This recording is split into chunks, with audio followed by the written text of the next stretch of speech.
আগের পর্বে বলেছি অশ্বকণ্ঠকের পিঠে চড়ে গৃহত্যাগী রাজপুত্রের অনমা নদী পার হওয়ার কথা, আর তারপর তারই নিজের অসি দিয়ে নিজের অপূর্ব সুন্দর কেশরাশি কেটে ফেলার কথা। এরপর কি হলো সেই কথাতেই আসছি। এদিকে কোনো এক জন্মে তার এক বন্ধু ছিল, এক কুম্ভকার বা কুমোর।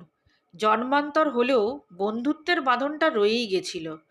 অন্তর্মনে তিনি অনুভব করলেন সিদ্ধার্থের গৃহত্যাগের ঘটনা।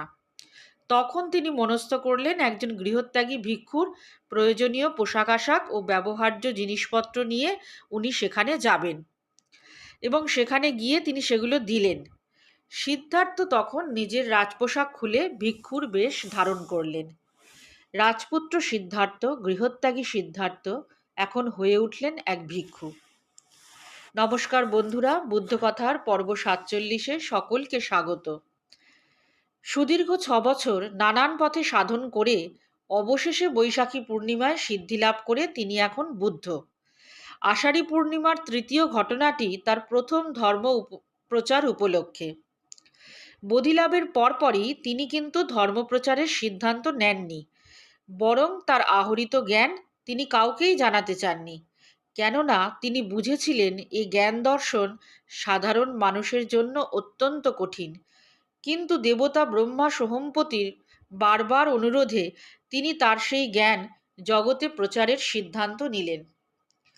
সিদ্ধান্ত নেয়ার পর তিনি চিন্তা করলেন যে কাকে তিনি এই কথা জানাবেন।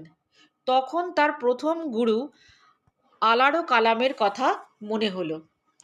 ধ্যানযোগে দেখলেন 7 দিন আগেই তিনি দেহ রেখেছেন। তারপর তার দ্বিতীয় গুরু রুদ্রক রামপুত্রের কথা মনে হতেই ধ্যানযোগে দেখলেন আগের দিন রাতেই তিনিও ইহলোক ত্যাগ করেছেন। শেষে তিনি পূর্বে তার 5 জন সাধন সঙ্গীর কথা ভাবলেন। ধ্যানযোগে দেখলেন বারাণসীর কাছে ঋষিপত্তন মৃগদাবে তারা রয়েছেন। তো তখন তিনি উরুবিল্ল, মানে আজকে যাকে আমরা বুদ্ধগয়া বলি, সেখান থেকে যাত্রা করে ওই মৃগদাবে পৌঁছালেন।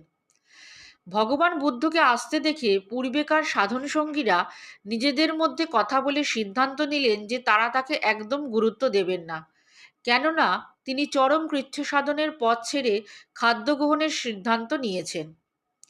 কিন্তু যতই তিনি তাদের দিকে আসতে লাগলেন ততই যেন তারা তাদের সিদ্ধান্ত থেকে দূরে সরতে লাগলেন। কেউ তার থেকে ভিক্ষাপাত্র নিলেন, তো কেউ পা ধোয়ার জল দিলেন, আবার কেউ আসন দিলেন বসার জন্য। পরবর্তী অংশ আগামী পর্বে। বুদ্ধং শরণং গচ্ছামি।